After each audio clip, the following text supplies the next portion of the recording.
Sampai sejauh ini saya juga bingung ini masalahnya apa ya. Sudah saya tes las, memang sih saya menggunakan API 220 ya. Mungkin teman-teman merasa, ada yang mungkin merasa bingung bagaimana mengetes mesin 3 pas dengan API 220 volt ya. Ya pertama sederhana, namun sebelumnya saya jelaskan, saya kembali lagi ke masalah lah dulu ya. Mesin ini saya tes las bagus. Ini sudah saya tes las teman-teman, apinya 137 ya, sampai bolong-bolong. Saya bingung ini masalahnya apa ya. Mesinnya bagus tapi dibilang minta diservis. Yang saya bingungkan itu saya harus sampaikan seperti apa sama yang punya. Ya udah, biasanya kalau di lapangan mesin las bermasalah itu mungkin dari salahnya dari pemakaian ya. Mungkin tegangan input 3 pasnya tidak bagus ya, tidak benar pemasangannya bisa jadi. Tapi tadi sebelum saya tes las teman-teman, ini baut di dalam yang bagian negatifnya ini agak longgar teman-teman. Jadi saya kunci dengan kunci 17, tadi agak longgar. Setelah itu saya bisa jadi ini masalahnya, tapi intinya mesin tidak ada masalah, bisa ngelas. Kipas tadi saya tes hidup bagus, normal. Jadi ya udah, nanti saya tutup, saya rapikan ya, saya kembalikan. Tapi intinya karena pekerjaan kita singkat, mumpung mesin ini sudah saya buka. Kemudian ini mereknya Golden Bull ya, 400 ampere. Ya udah, kita langsung coba. Saya kasih bonus lah. Bonusnya kita review aja lah mesin ini karena udah terlanjur terbuka teman-teman, apa kekurangannya, apa kelebihannya ya. Oke, bismillah, saya kasih bonus untuk review mesin dalaman mesin Golden Bull 400 ampere ya. Oke, tadi saya jelaskan mengenai cara menghidupkan mesin las menggunakan tegangan mesin las 3 pas menggunakan tegangan 220 ya. Caranya kalau versi saya, mungkin teman-teman bisa lihat di YouTube, teman-teman lain juga ada buat tekniknya. Tapi kalau versi saya saya harus punya trapo pembantu. Ini mengubah 220 menjadi 380. Ini saya salurkan ke ini trapo step downnya ya. Jadi input yang masuk ini tetap 380 teman-teman ya, tidak saya pakai. Sebenarnya pakai ini bisa, tapi ada efeknya nanti lain hari lah saya jelaskan. Tapi kalau untuk mengetes lah saya tetap gunakan 380, ini 380 ya. Nah kalau yang di dioda ini saya pakai 220 saja, sembarang itu ada 3 titik, 1, 2, 3 sembarang. Kawan-kawan boleh gunakan tengah sama pinggir, sembarang saja ya.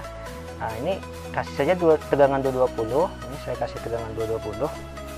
Ini masih on ya teman-teman, dua-duanya hidup ini.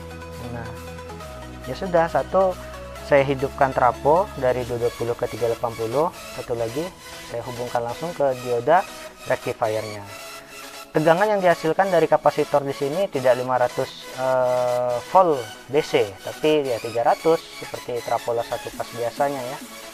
Nah, kemudian ya udah, tapi di sini tetap normal, tegangan di sini normal. Nah, kita udah tes las tadi ya, seperti itulah cara ngetesnya ya. Kalau kita gunakan trapo las 380 yang kita gunakan untuk mengetes dengan tegangan 220. Ini saya matikan dulu teman-teman. Mereknya Golden Bull 400 ampere. Tadi sudah saya servis, kita cek.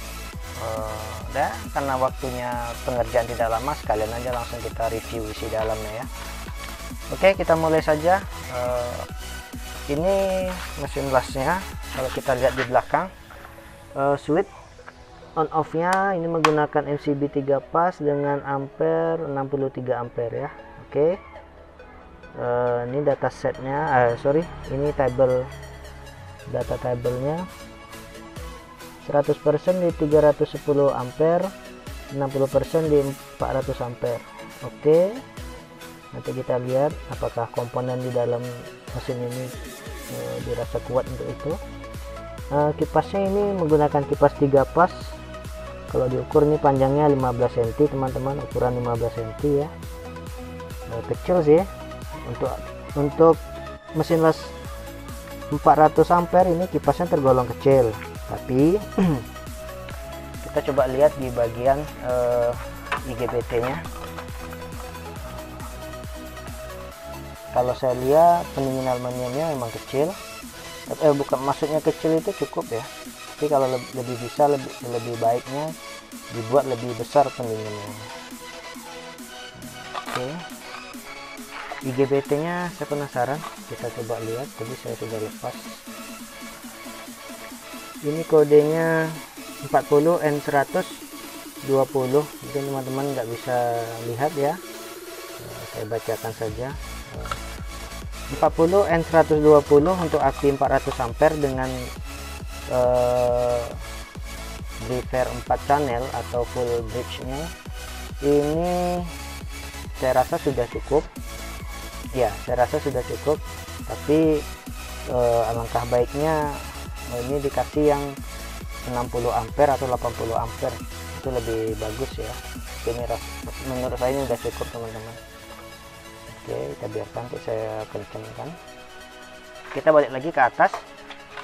Ini switchnya, ini dioda rectifiernya 3 pas ya, 1 2 3. Ini yang dipakai kodenya 100 ampere 1600 volt. Oke, ini udah bagus menurut saya, ini udah cukup.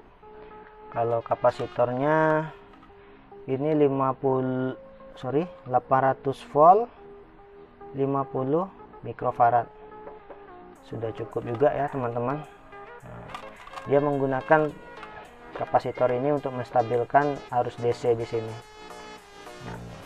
Oke, kita lihat dulu, nanti baru kita nilai teman-teman ya.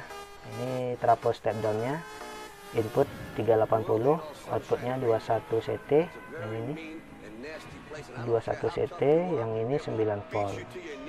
Oke, kita menuju papan PWM kontrolnya. Ini umum ya, maksud saya umum, papan ini mudah diperbaiki, spare partnya umum. Oke, menurut saya kalau PWM nya masih yang standar. Apalagi dia punya ampere, setelan ampernya di sini, kemudian ARC force nya di sini, lampu power, lampu overcurrent-nya. Ini ada display, ya membantu ya, karena kalau di lapangan displaynya kecil payah. Ini displaynya tergolong besar, terang, lampunya agak terang, jadi kalau dari jauh kita bisa lihat nilai ampere yang dikeluarkan mesin ini. Oke, kita turun ke bawah. IGBT nya tadi sudah kita lihat. Nah, di sini ada juga kapasitor filter teman-teman ya. Aduh, agak gelap ya. Ini kapasitor filter. Nah, biasanya kalau tegangan input 3 pasnya tidak stabil, ini yang kena, ini yang dihajar. Jadi ini pecah atau terbakar. Nah, ini dia kapasitor filternya. Saya nggak bisa lihat kodenya, tidak masalah. Nah, ini trafo driver untuk gate. Ini diodanya terpasang terbalik, tapi ini ada kodenya. Nah, dioda yang dipasang ini MM80F W040. Biasa ini kodenya 80 ampere. Satu dioda ini 80 ampere, bekerja di tegangan, biasanya kalau saya tidak salah kodenya ini bekerja di tegangan 400 volt ya DC. Oke, ini trafo outputnya. Saya rasa masih cukup untuk api 400 sebesar ini, masih layak. Cuma sayangnya teman-teman, ini aluminium, angin yang lewat di sini itu mengenai trafo ini hanya setengah ya. Tuh, hanya setengah saja kena angin. Karena di ruang atas ini tidak lewat angin. Ruang atas ini tidak ada lewat angin. Ruang angin hanya di sini saja. Nah, di sini. Ini angin lewat di sini. Jadi trapo ini cuma sekitar setengahnya aja kena angin. Nah, ini trapo looping yang di bawah untuk menahan beban kalau lengket ya, besar, bagus, saya suka. Ya, ini outputnya di sini. Yang negatif, yang positif di sebelah sana ya. Oke, saya rasa itu aja isi dalamannya. Yang saya suka ya nggak pakai aluminium teman-teman, konektornya dia pakai tembaga, saya suka. Ini bagus. Kalau trapo lain kadang dikasih aluminium ya. Aluminium menurut saya kurang lancar melewatkan arus. Ya, ini juga tembaga, saya suka. Nilai plusnya ini menurut saya, nilai plusnya ini tebal ya, konektornya tebal. Di sebelah sisi satu lagi kita coba lihat ada apa di sebelahnya. Oke, sama saja teman-teman. Nah, ini ada termostatnya. Menarik ini. Nah, termostat ini akan saya lihat, kita lihat berapa derajat ya.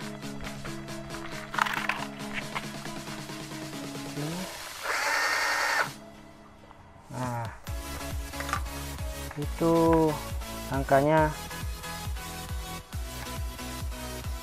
80 derajat teman-teman ya. Nampakkah ini? Nih, 80 derajat Celcius ya. Jadi 80 derajat saya rasa itu cukup ya. Jadi kalau mesin kepanasan, lampu OC akan hidup. Bagus, saya suka. Sensor suhunya 80 derajat Celcius. Jadi kalau sudah pendingin ini, heatsinknya ini sampai 80 derajat Celcius, ini akan aktif ya. Saya suka yang ini. Oke, yang lain saya rasa itu saja bagian dalam mesin ini. Dari semuanya kita coba simpulkan ya teman-teman. Dari semuanya sudah kita lihat, kita coba simpulkan. Saya mohon maaf tidak menjelekkan satu merek apapun, tidak mengangkat merek apapun.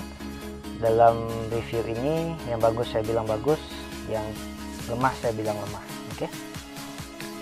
Kesimpulannya dari review ini, bismillahirrahmanirrahim. Memang dia API 400. Saya tidak bisa ngetes ya, karena di tempat kami bekerja tidak ada 3 pas. Namun dari spek yang dipasang pada trapolas ini, saya melihat sisi lemahnya bukan lemah ya teman-teman. IGBT-nya kalau bisa lebih besar ampernya, ini pakai 40 ampere. Kemudian ini kalau bisa diturunkan posisi traponya lebih ke bawah biar kena angin ya. Full semuanya kena angin. Ya, saya rasa itu kekurangannya. IGBT-nya kalau kipas oke lah, kipas tidak masalah menurut saya, walaupun tergolong kecil 15 cm, menurut saya itu tidak masalah. Menurut saya ini lemahnya hanya di situ. Kalau bisa IGBT-nya diperbesar dan kipasnya trapo outputnya diturunin ke bawah. Kelebihannya banyak ini teman-teman, kelebihannya banyak. Dioda ini ampernya besar, kapasitornya kapasitasnya besar ya. Ini punya kontrol lebih mudah diperbaiki ya, komponennya ini lihat sendiri ya, lebih mudah diperbaiki kalau ada kerusakan. Displaynya gede, besar ya. Nah, saya suka. Kemudian ya tadi saya bilang saya suka ini konektornya dia pakai tembaga, bukan aluminium. Oke, menurut saya itu teman-teman. Lebih dan kurang saya mohon maaf. Review singkat ini bonus untuk video ini.